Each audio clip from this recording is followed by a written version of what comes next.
sing vi ponde lo nang ne sing vi semanim ben kai ke kelan ver nang peniki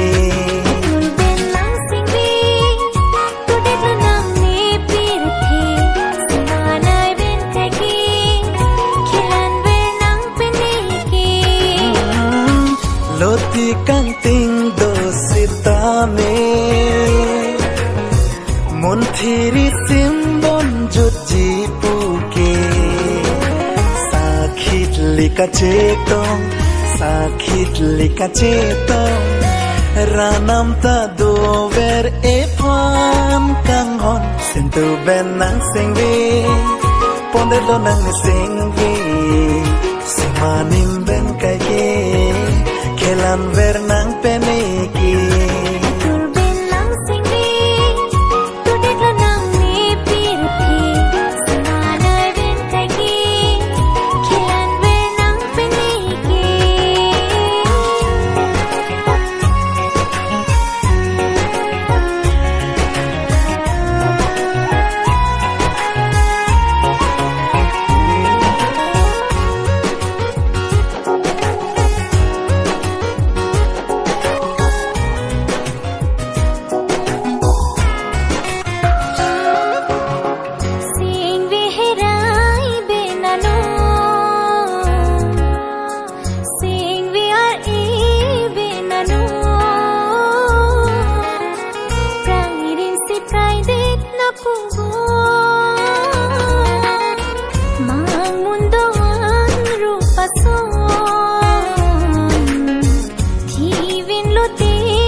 song se de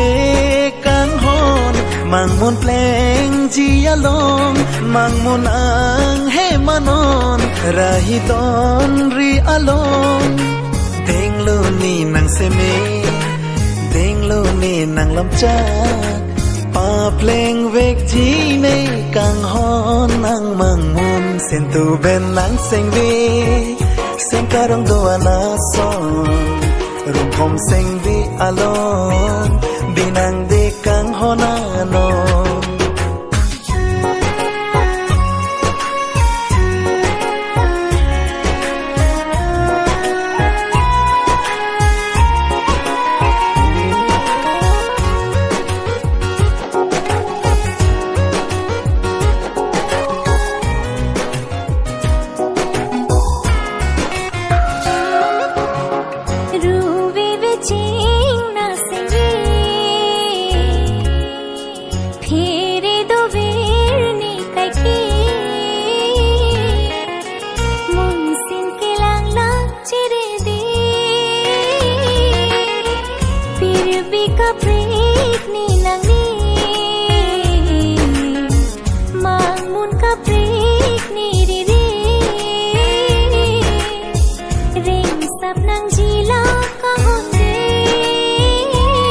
man pode